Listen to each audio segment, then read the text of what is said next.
Hello बच्चों, good morning. आज मैं क्लास 7 का कहानी संचय से धन वर्षण चैप्टर पढ़ाऊंगी कि धन की वर्षा के बारे में पढ़ाया गया है इसमें कि धन की वर्षा कैसे होती है। देखिए, इसमें जो है किसी गांव में एक ब्राह्मण रहा करता था। वह एक बहुत करामाती मंत्र जानता था। उस मंत्र का गुण यह था कि एक विशेष प्रकार का नक्षत्र योग आने पर जब उसका प्रयोग किया जाता तो आकाश से नाना प्रकार के रत्नों और धन की वर्षा होने लगती थी।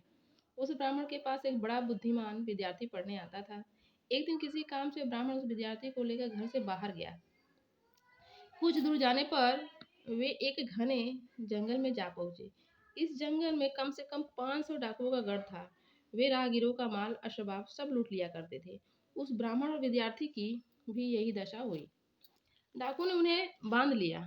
राहगीरों के पास हमेशा रुपया पैसा नहीं रहता था, फिर भी डाकू उनको नहीं छोड़ते थे। वे एक को बांधकर दूसरे से कहते, जाओ रुपए लाकर उसे छुड़ाकर ले जाओ। यदि बाप बेटे को कभी पकड़ लेते तो लड़के को बांध कर रख लेते और बाप को रुपया लाने भेज देते। यदि दो भाइयों को पकड़ते तो छोटे को रखकर बड़े को भेजते और गुरु चेले को पकड़ने पर गुरु को रखकर चेले को भेजते।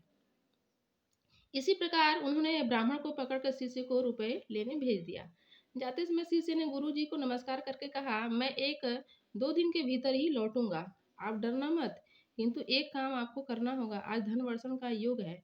ऐसा न हो कि आप दुख से कातर होकर धन वर्षा के लिए मंत्र पढ़ दें। यदि ऐसा करेंगे तो आप खुद भी मरेंगे और ये डाकू भी। शिष्य ऐसा कहकर रुपए लेने के लिए घर की ओर चल दिया। संध्या के समय चांद नजर आने लगा। ब्राह्मण ने देखा कि नक्षत्र योग आ गया है। डाकू भी हमें धन के लिए नाना प्रकार के कष्ट दे रहे हैं, तो इतना कष्ट क्यों सहूं मैं इसी समय मंत्र के बल पर धन बरसाकर और इन्हें देकर क्यों न चला जाऊं। देखिए, यही सोचकर उसने कहा, क्यों जी, तुम लोगों ने मुझे क्यों पकड़ा है। उन्होंने जवाब दिया, धन के लिए। ब्राह्मण ने कहा, यदि यही बात है तो मेरा बंधन खोल दो, स्नान करने दो, चंदन लगाने दो तथा फूलों की माला पहनकर मंत्र पढ़ने दो।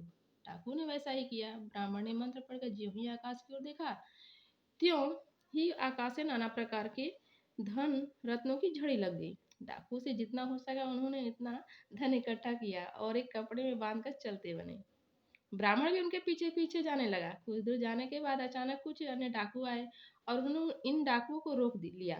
पहले वाले डाकू ने कहा, हमको क्यों रोकते हो। दूसरे ने जवाब दिया, धन के लिए। पहले के डाकू ने कहा, अगर यही बात है तो धन इस ब्राह्मण से मांगो। इसके आकाश की ओर देखते ही धन की वर्षा होती है, इसी ने हमको धन दिया है। देखो आगे क्या हो रहा है। धन की वर्षा हो रही है। काश सबको ऐसे मिलता कि नहीं। नए डाकू ने पहले के डाकुओं को छोड़कर ब्राह्मण को ही पकड़ लिया। ब्राह्मण ने कहा, बहुत अच्छा, यदि यही चाहते हो तो धन वर्षा का योग साल भर के बाद आता है। तुम लोग साल भर इंतजार करो। डाकू बिगड़ पड़े और बोले, क्यों रे दुष्ट ब्राह्मण, इनके लिए अभी धन वर्षा हुई और हम लोगों के लिए साल भर बाद होगी।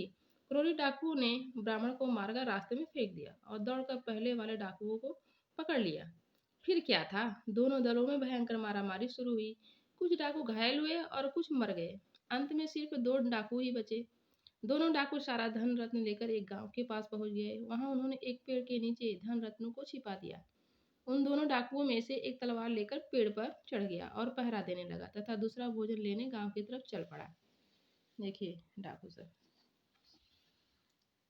तलवार लेकर पेड़ पर पहरा देने वाले डाकू ने सोचा कि अगर वो लौट कर आएगा तो इस धन को 2 हिस्सों में बांटना पड़ेगा। यह सोचकर उसने तलवार को कसकर पकड़ लिया और उसके आने की राह देखने लगा। उधर दूसरा डाकू जो गांव में भोजन लेने गया था, वह भी यही सोचने लगा कि यदि उसका साथी जिंदा रहा तो आधा हिस्सा उसे भी देना पड़ेगा। क्यों नहीं इस भोजन में विष मिलाकर उसे खिलाया जाए, जिससे वह खाते ही मर जाएगा और सारा का सारा धन मेरा हो जाएगा। यही सोचकर खुद तो उसने भोजन कर लिया और शेष भोजन में विष मिलाकर उस दूसरे डाकू के लिए ले आया। पेड़ पर बैठा डाकू पहले से ही तैयार था। दूसरे डाकू के आते ही उसने तलवार से उसके 2 टुकड़े कर दिए और उसे एक गुप्त स्थान में फेंक आया। फिर वह पहले वाले डाकू द्वारा लाया हुआ विषयुक्त भोजन बड़े इत्मीनान से खाने लगा। जैसे ही भोजन खाया तो उसकी तबीयत खराब होने लगी और थोड़ी ही देर में वह भी परलोक सिधार गया। इधर गुरु को छुड़ाने के लिए जब शिष्य रुपया पैसा लेकर 2 दिन बाद आया तो देखा कि गुरु वहां नहीं और धन रत्न चारों ओर बिखरा पड़ा है। वह समझ गया कि गुरु ने उसकी बात नहीं मानी और वे धन वर्षा करके सबके साथ स्वयं भी नष्ट हो गए। देखिए, सब कुछ पैसा रुपया यहीं पर रह जाएगा। लेकिन हमारी जो जो लालच का जो हमारे अंदर पिटारा है ना, वो बहुत भयंकर है। इसलिए अभी क्या हुआ, मतलब धन के कारण इन लोगों की मौत हो गई है। जो उनका सुंदर जीवन था, उससे वो लोग हाथ धो गए हैं। क्योंकि ज़्यादा उनमें लालच है, बिना कुछ किए ही उनको धन चाहिए। तो ऐसे लोगों का हाल ऐसे ही होता है।